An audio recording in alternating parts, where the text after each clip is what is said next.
Welcome to the Journal of Biophilic Design podcast. Well, many thanks for joining us on the Journal of Biophilic Design today. And thanks to everyone who's bought a copy of the education issue, which I'm holding up here for those of you who are watching this on YouTube and on our website, journalofbiophilicdesign.com. It's jam-packed full of inspiration and ideas on how to bring biophilic design into schools to inspire the next generation. And I'm really delighted to be joined by Gers Bruchink. He's a consultant based in the Netherlands, Gers, and his architectural practice works in the architectural practice ORGA Architects, who won the European category and the global edition of the 2023 Stephen Kellert Biophilic Design Award from Living Future Europe for their biophilic primary school, the Verwondering project, which we're honoured to feature in this education issue. And Gers, you wrote an amazing article for us. You set out the sort of the background behind it and everything. So we're going to be talking about that today. But Gers, first of all, many thanks for joining us today. My pleasure. It's great to be here. Thank you for the kind words on the article. It's really an honor to be featured in your journal. Oh, bless you. Thank you so much. Can you start by telling us a little bit about what you do, the company you work for, and what the sort of practice kind of focuses on, please? So I work as a consultant and a researcher here at the ORGA Architect. It's an architect firm based in Nijmegen in the Netherlands. And we are a specialized firm that only works with natural building materials, or as mostly as possible. So we're really trying to push the boundaries of sustainable and regenerative building design in the Netherlands. And with each project, we try to kind of like set an example of and show what's possible with these materials. And the firm was founded in 2007 by my brother, Daan Bruchink. He's the lead architect, and we work with around like a team of 7 architects and me. It's a fairly small firm, but we design buildings all through the country here and some across the borders as well. Can you explain a little bit about your own journey? What have you been up to really since you were born? And basically what inspired you, or what inspires you with nature and sort of biodiversity and sustainability, particularly? What's your driver for this? Yeah, so I kind of grew up with my parents taking me and my brother both outside into nature a lot. So we took a lot of walks into the forests and the moors and the floodplains around the river that's close to the city. And so we're really used to getting out there and going into nature. And kind of, if you do that as a kid, you kind of start to grow that awareness and affinity with the natural world. And we also visited a lot of zoos. We saw all the zoos in the Netherlands and Belgium and Germany. And of course, you can debate about, a zoo, is that like a real proper representation of nature? But it did give me a lot of, a feeling of the richness and diversity of animal life. And I really enjoyed that a lot as a kid. And I remember, when you as a kid, have to go in front of the class and talk about a subject. I did a bunch of times about like the rainforest and whales, I remember, and penguins and all sorts of animals. So that really caught my attention early on. And then eventually I started, when I went to university, I chose history as a topic. So it's completely different. I have a degree in history, so that's kind of my background. But I didn't really start a career in that. And in the meantime, my brother, he started a firm in 2007, and he wanted to become a biologist, actually. Also kind of with the same background as me, but he didn't. He lacked the talent for chemistry, which is sorely needed to become a biologist. So that didn't work out. So he became an architect and founded that. He wanted to build natural architecture, but that there was no such thing in his. He studied in Delft, and it wasn't really part of the curriculum there, like natural materials or sustainability. It wasn't in that time. There wasn't just not a topic yet. So he started his own firm to make natural architecture, and he's been doing that from the start. And then about I think a bit more than 10 years ago, when the firm really started to grow, he needed some extra hands, and I was a freelancer at that time, and I thought, let's help out, and that kind of grew into a full-time job here. And when I started at the firm, of course, there were all architects and me, so I had to kind of get some extra knowledge in to keep up with the conversation. So I started reading a lot about sustainable architecture and all sorts of books, and that kind of turned into like a researcher job. So and we went from there, I guess. Mm-hmm. It sounds a bit like me. Kind of, I sort of fell into it, and kind of I had to read up, and like you say, you sort of end up becoming a bit of an expert in it, and then end up consulting in it. It's sort of because you love it, because it resonates kind of with you, doesn't it? It's like the best way of building and creating. Absolutely. Really. Absolutely. And I think people like us, we didn't really grow up with this awareness of sustainability, right? So with the climate change, it wasn't really a topic in general conversation or in the media. So I kind of slowly started to discover that in my career, how important it is. Maybe the same goes for you. And I kind of had to, that started to really start to motivate me, and my brother, of course, as well. So that's kind of became the drive to try and maybe like change things a little bit in the small part we can do. Yeah. Yeah. Because I'm going to put the link to the ORGA architect website. Obviously, if someone's listening, they can go and Google it. But there's some beautiful inspirational projects that you've done, and they all have that, as you say, there's natural building materials, natural light, natural air. I wonder if we could maybe go straight to the Verwondering project, the one that's this primary school, this biophilic primary school. I mean, it's beautiful. If you look at the picture of the school, it looks welcoming and warm, and really, and for me, I think unthreatening is the big thing for me. That it feels like it sort of nestles in this sort of landscape habitat, and it's like an inviting hug. I mean, I didn't like school very much when I was a kid, and I think if I'd have had a school like that, I would have wanted to have gone to school, because it didn't look alien to me. It didn't, a lot of schools are built very concrete. They're quite harsh. They feel authoritarian, whereas the Verwondering has been created. It's lovely. I should imagine being a child or a teacher at the school. They really enjoy it. Could you maybe explain? I mean, I don't know how you do it, but could you describe the school to us in some way, and maybe a little bit about the project, where it is, what it is, please? Yeah, so it's situated in Almere. It's a city in the province of Flevoland, which is actually like a brand new province. It's only like 60 years ago that was sea. It's all covered in water, but that might be a different story for another time. I don't know if it's interesting for now, but it is actually a large artificial island, the biggest in the world, that was created 60 years ago. And I think you can read a little bit about it in the article in the journal as well. But you should look it up. It's a fascinating story. They just created a whole piece of new land there, and so the city is brand new, and the sort of Verwondering is located in a new neighborhood there. And if you want to kind of get an image of how the school looks without seeing the pictures, I guess you could take like 3 squares and drop them down on a piece of land and angle them in a way that there's a triangular area between them. And that's basically the shape of the school. The 3 squares, that's where the classrooms are. A triangular area has a big leaf-shaped roof across it. And that is like a central area, gathering area for the kids. There's a big wooden stand in there that also forms like big wooden steps up to the 2nd floor. So the school has two stories. And that's kind of how it looks. And there's a specially designed natural playground around the school.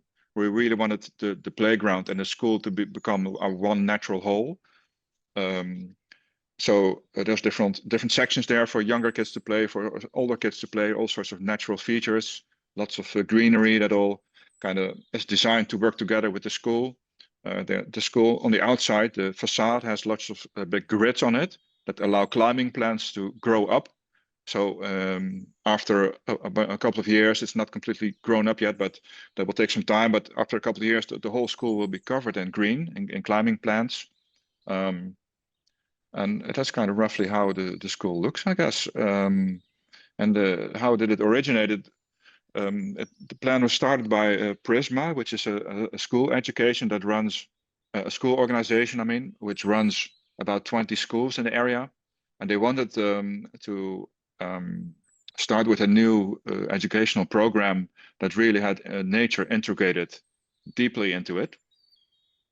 So together with the municipality of Almere, the city of Almere, they organized this design competition, and we were one of the five firms that were invited to make a bid. And so it was mostly about the vision of the firm. We didn't have to make a design yet. So we explained our expertise in building with natural materials, and that kind of got us selected for the job. And from there on, we learned about their wishes for the educational program, the wishes for the building, and kind of a dialogue started going between us and them. We talked about biophilic design and how that could help with the program, and how we would design the building using natural materials. And that was a really interesting conversation from the start. So I think the project really benefited from these ideas of biophilic design really being like part of the start of the origin of the project. So that really cemented it into the design. I don't know if cement might not be the best word to use, but you know what I mean.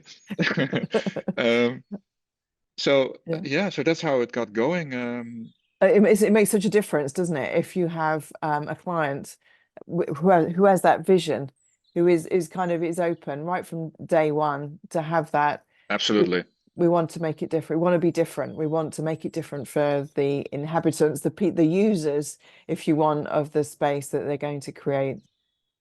Yeah, and I think right now is a really interesting time for biophilic design, because these clients are starting to have that knowledge of biophilic design, and they can see the benefits, which means that for us as designers or consultants, we can work with clients from the start, getting these ideas into a building, instead of that you have to fight this battle all throughout the process to kind of get it in there, get it in the program, you know. So that's a really interesting time now for designers. Yeah. Yeah, it's fantastic, isn't it? I'm seeing a change. You know, people I'm interviewing, and that it seems like there is a change. It's slow, and it's happening at different speeds at different parts of the world, it seems. But it's I think the more we can share like these great examples and these successful projects, I think the better it'll be, because it'll inspire more business owners or more landowners or more schools or councils to actually adopt biophilic design, because they realize actually it's doable, it's practical, and the outcomes are much more sustainable. It hits the ESG, it hits all these sort of targets that they're trying to reach. There's a lot of like problems that we need solutions to nowadays with climate change, and biophilic design just has a lot of answers, actually. And it's also kind of interesting it's beautiful, it's interesting from the health perspective.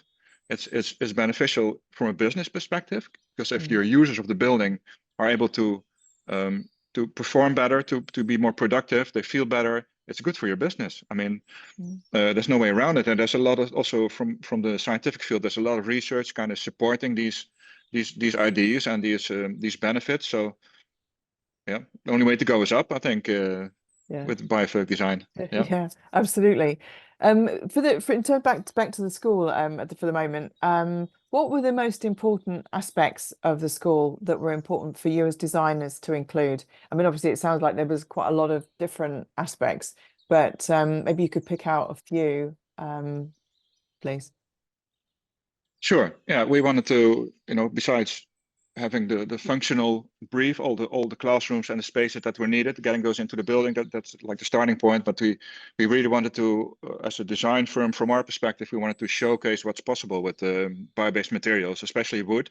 So throughout the building, there's all sorts of different types of wood finishings, wood construction. It's the building itself is a hybrid construction between timber frame structures and massive what's it called, CLT structures. So that was important for us to kind of that's kind of like a core belief of the firm as well, to with each project to kind of push the boundaries what you can do with natural materials, and put down an actual example that people can like go to and physically experience and kind of feel for themselves how it is and what you can do as an alternative for the the normal building methods that we all know with steel and concrete and aluminium and glass. And so that's one of the things. The other things was that we wanted to just create a really healthy learning environment for the children and for the people that work there, and an environment that's really beneficial for children to get a good education. And of course we wanted to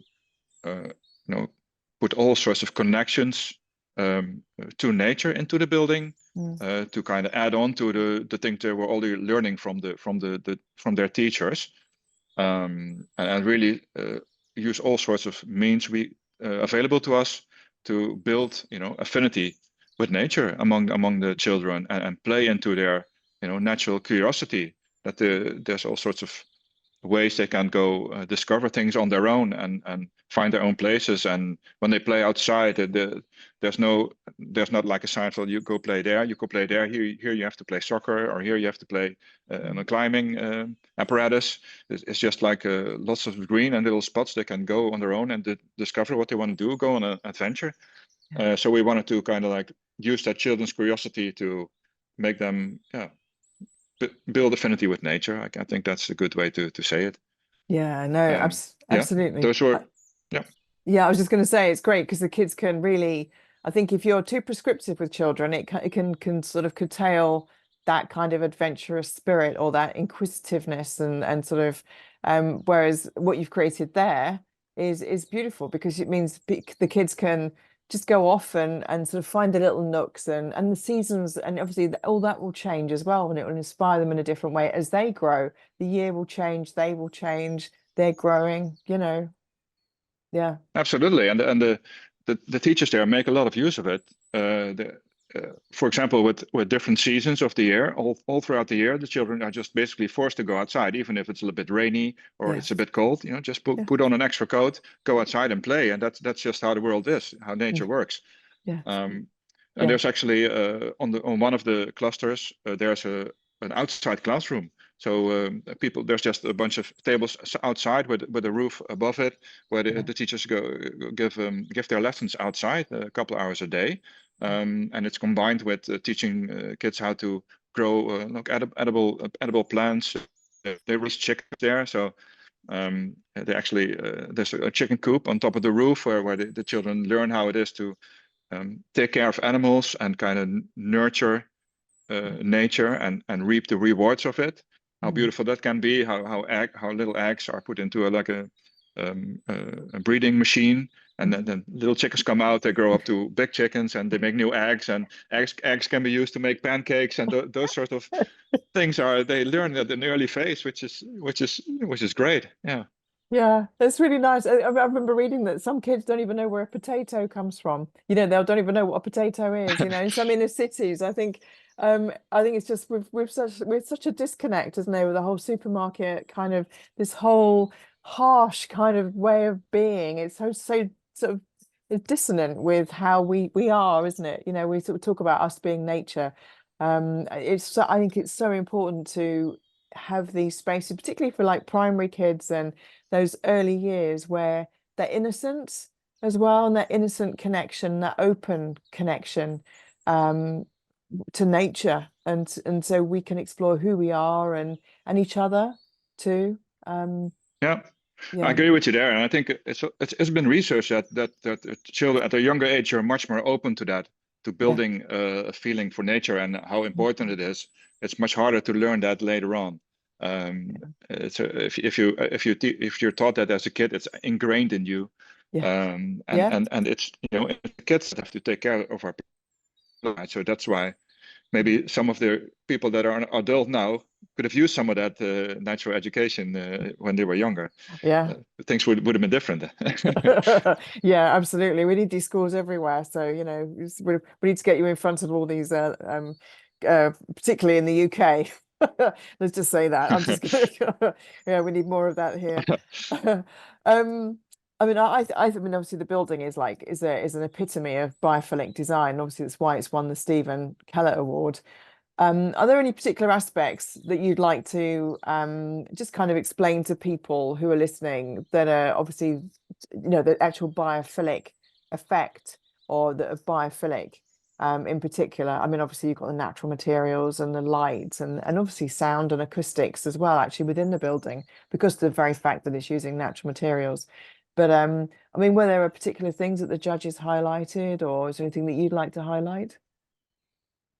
I think what the judges said about what they liked the most at it was like the connections to nature were like integrated all throughout the building. like a holistic way of looking at it.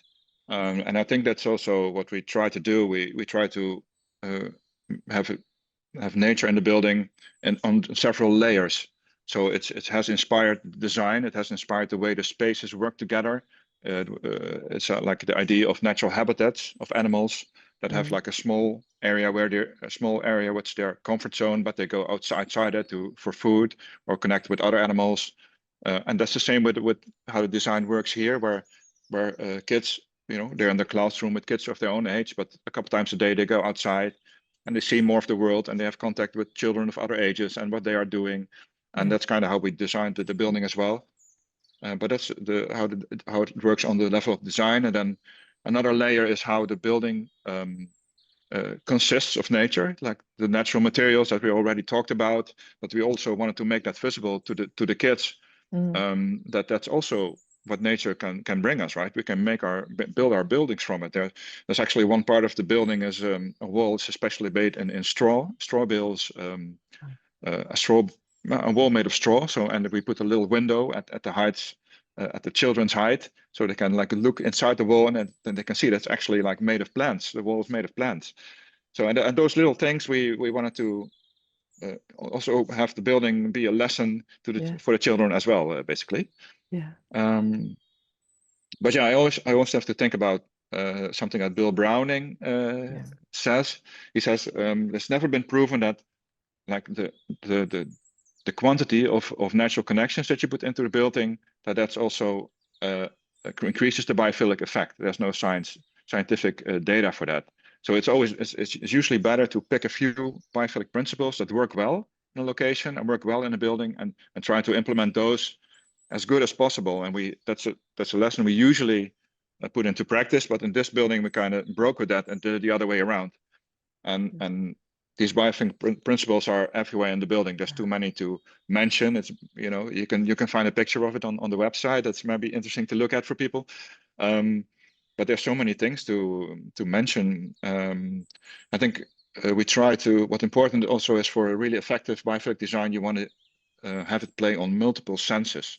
So usually people think about seeing things, seeing nature, seeing plants, seeing shapes or pictures from nature, but it also, if that's supplemented with other senses, it's even a stronger effect. So we wanted to have all sorts of natural textures in there as well. That's why we kept the wood unpainted, just use natural oils to finish the wood. So the wood grains and the wood textures were all over the place. There's even some of the columns in the central area are actual stripped tree trunks. So they're basically like trees just carrying the structure, and they've been sanded and oiled, so it's protected. But it's just natural. People walk past them and they always run their hands over them just to feel the smoothness of the wood. So then the touch sense also comes into play. There's a natural ventilation system actually in the school that has access hatches all over. In all the rooms have a separate access hatch, and then there's outlets in the central area that kind of draw, as a chimney effect, they draw fresh air into the building 24 hours a day. So that not only gives lots of fresh air constantly in the building, but it also brings all the smells from outside, brings it into the building. So if there's someone mowing the grass outside, you can smell that inside the school. Of it, that when it suddenly starts raining, you have that smell. When the ground starts getting wet, that smell also comes into the school. So we try to work on all different senses in that regard. So that's there's too many biophilic aspects to mention, I guess. No, absolutely lovely. I think, like you say, it's the senses. It's that sense. It plays on all those multiple senses. The variation of temperature, the different smells, the humidity, the change in humidity. All this variation, these subtle things that are over and above, like you say, just sticking a plant in the corner or just making a table out of wood. Do you know what I mean? Or just putting a picture on the wall. It's above and beyond that. It's actually creating something that's organically grown from the earth, you know, been inferred by the landscape as well, and by the area, and by the people who are going to be using it. And I mean, I'm just going to ask you about the wood.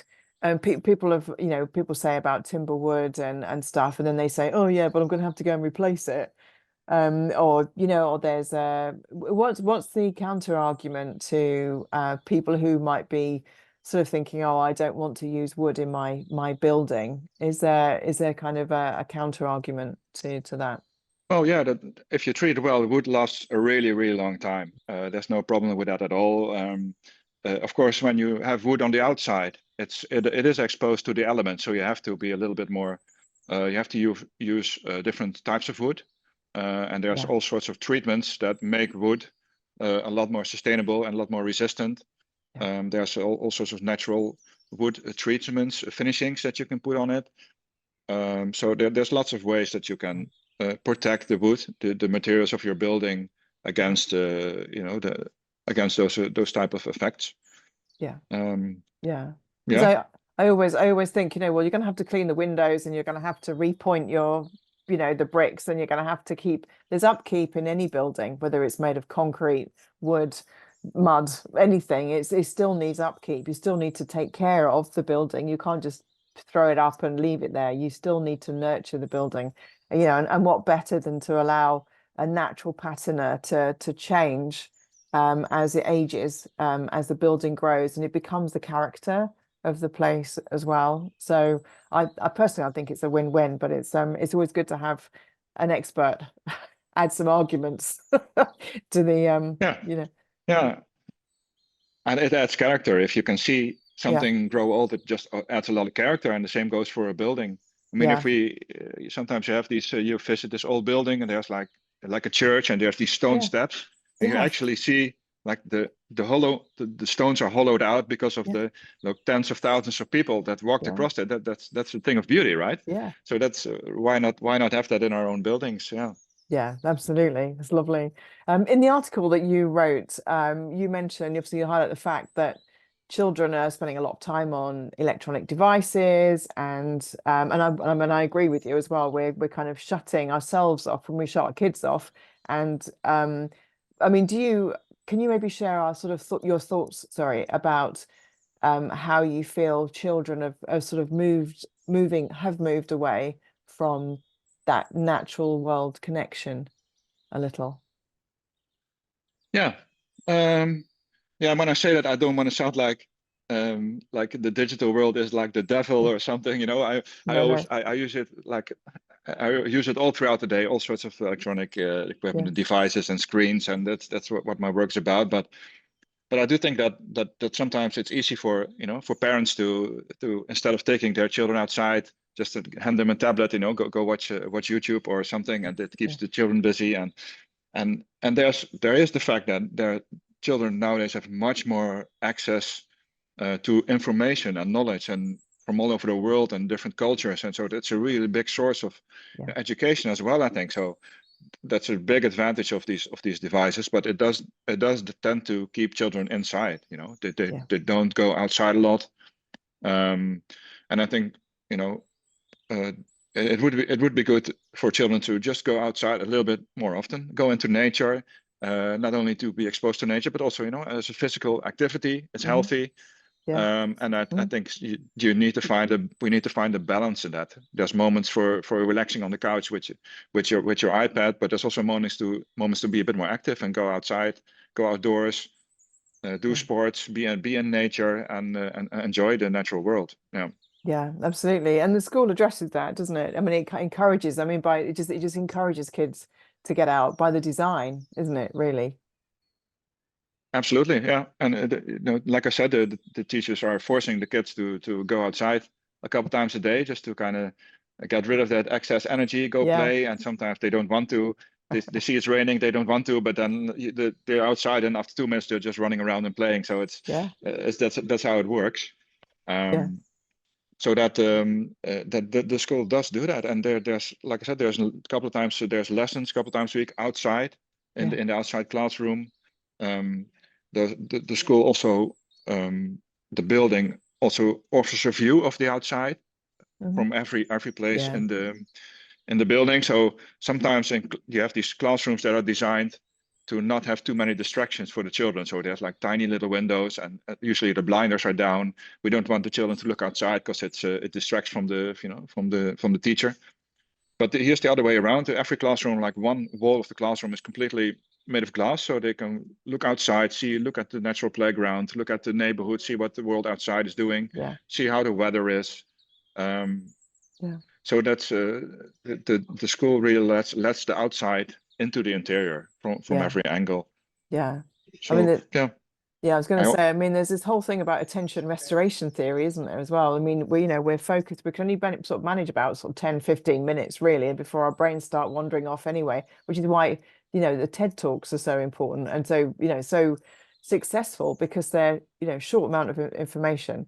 But we know that attention absolutely, we know we need to kind of look up occasionally. That's why one of the arguments of putting plants in an office environment is so that we've got something to look at, to break our mind from the screen and from all the other stuff. It's like we can look off into, if there's a view, if there's a picture of nature, we can look off. I mean, and what better than to have a proper changing view of nature outside the window? I mean, that's supposed to be the absolutely, best.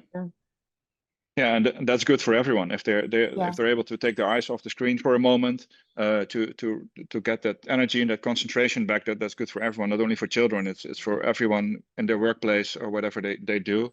That helps a lot. And the teachers also say when after a break, when the children have had a chance to kind of run around outside for a bit, lose that excess energy, and when they're back inside, they have to be calmed down first, because it's they're going crazy. But then after they're calmed down, they're really able to focus well on their work, and it's a lot more quieter, and so there's really good. They recharge the batteries and are able to focus on their work again, which is really good for their their performance at school and their learning results. Yeah, you've had some really great feedback then from the teachers and the kids and things. They kind of obviously they love it then. Yeah, the kids love what I heard from. Well, it was a shame we didn't really had a chance to do like a before and after research here in this project, because there's some new projects that we're doing where we really have put that in there in the start. And there's a healthcare center where we are really doing research at the location where they are now. And we'll do another research when they look at the location in the new building that they're going to get, so we can really compare the situations. But in this case, we didn't have that chance. We did had the principal that worked at the school also worked in the previous building, so she could really make a comparison. And she says, yeah, the children really felt at home right away in the school. They didn't have to really there was not a long adjustment period or anything. They were really happy to be there. And like I said, there's the thing where they can really focus on their work after the break. That was a big change from before. There's also a lot less absenteeism, if that's the right word. So there's a lot less children reporting sick or staying away from school. So the tendency is a lot better. So those are things that are really noticeable. And great to hear, of course. And this is one of the lessons that we learned from this project, that we really need to use these opportunities for research as well, to get some good data out there, to kind of have strong arguments next time when we're talking to new clients, to put biophilic design in there in the building. Yeah, absolutely. Yeah. You mentioned earlier about those sort of stripped timbers to support the wall, and it was actually one of the images that you'd sent me to review, to look at the school. And there's I'm going to describe it. There's these two sort of round chairs which are kind of like, I don't know if they're made of bamboo or something. It's this one here, which I've got a picture, holding the picture up, so if you can see it. Yeah, those are bamboo chairs.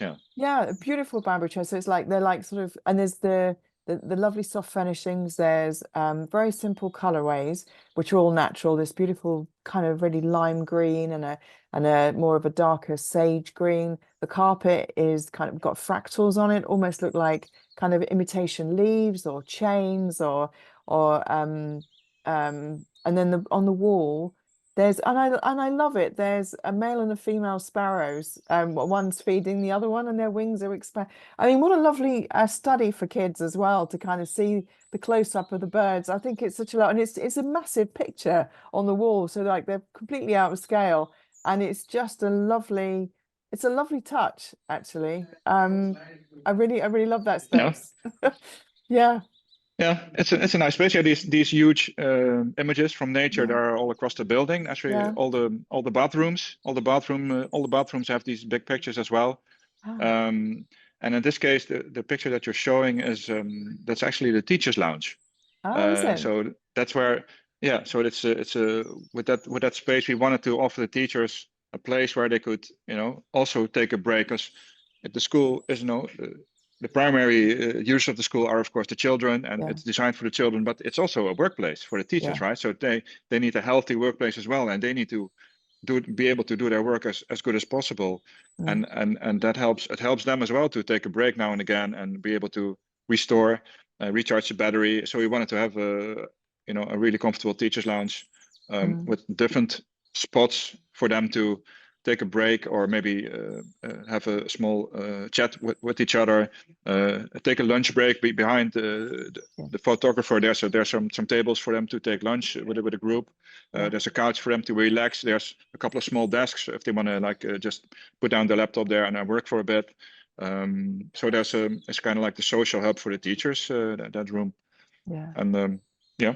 Yeah, I bet it's lovely. Yeah, I bet it smells nice in there as well. I bet it's like, because all the wood and everything, I should imagine there's this kind of like beautiful, calm aroma as well.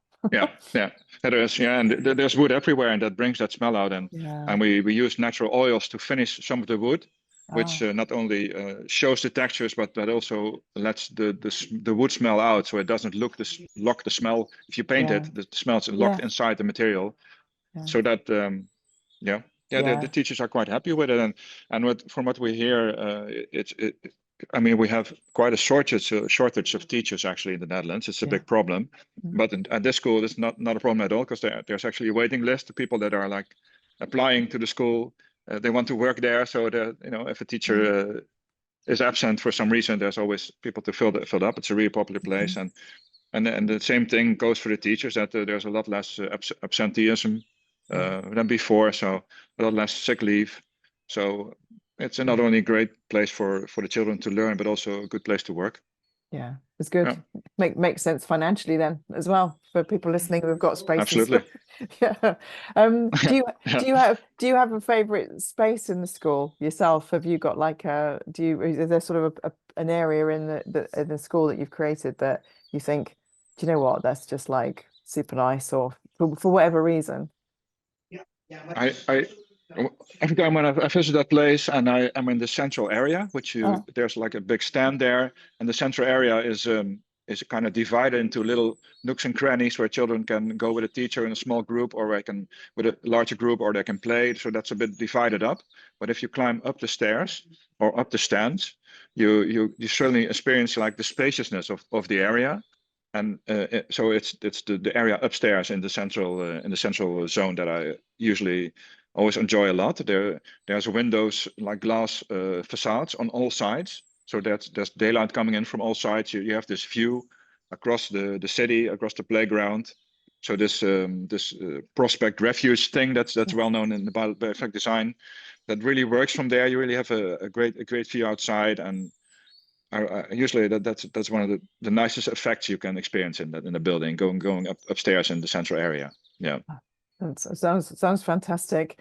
Well, we're coming near the end, but are there any other projects that you guys have done that you'd like to just highlight, maybe from the sort of biophilic design aspects and sustainability? Yeah, there's a wildlife shelter that we've done a couple of years ago, which is one of my favorites. That it's called Wildopvang Avolare. Excuse me.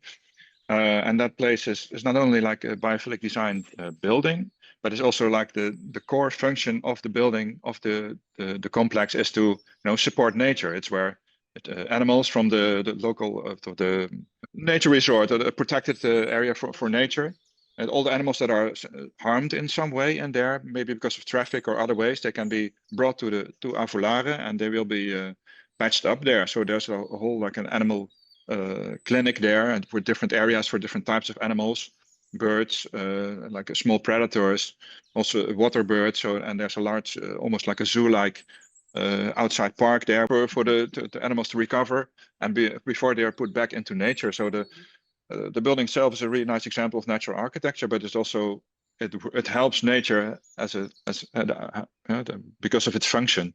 I like that project a lot. There's a small dental practice that we've done. That's a bit longer, bit older project. It's kind of before we started to use the phrase biophilic design. We were actually already kind of doing it in that project. And the dentist had a practice in the city, and they wanted to move outside of the city and make a much more hospitable building for his patients.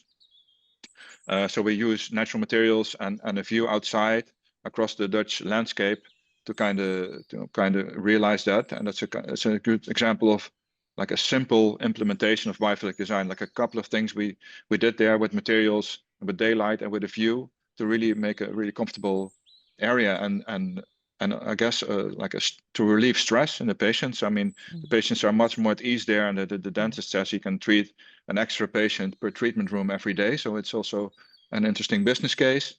And that project actually got nominated for the Stephen Kellert Award a couple of years ago as well. But we were unlucky because the Maggie's Pavilion in England, in Birmingham, I think it is.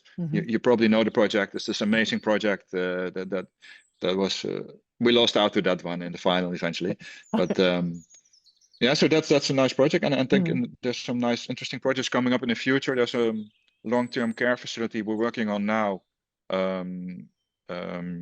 That's also uses a lot of biophilic design to create this calming living situation for mentally disabled people, and that's where we're also trying to do the research, like I mentioned before, see what happened in the old situation and see how this building, the new building, will affect the patients and the healthcare personnel, and learn from that for next time, and share that knowledge as well through for other projects. So that's going to be really interesting.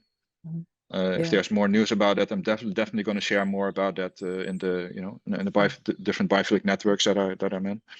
So yeah, there's a couple, I guess. Yeah, no, definitely, and I'll definitely love to feature the that new project that you're talking about in the journal, and do another podcast with you when you've finished it, or when you're at a point where you can discuss it. I think it'll be really interesting to kind of see the difference that it's going to make as well. I think it's so important to have these care facilities that have spaces for the staff as well, to, like you say, to sort of decompress, to just take some time, because it's so pressurized and it's such a stressful, emotional job as well, isn't it? So it's really important for all sides. Yeah, and I think one of the things that the pandemic did is really put a lot of attention on that, on healthcare and healthcare personnel, and the pressure they are under in their jobs. And I hope that the lessons we learned from that maybe can provide their improve their working situation in the future, maybe with the help of biophilic design. There's lots of opportunities there, that's for sure. Yeah, well, let's hope so.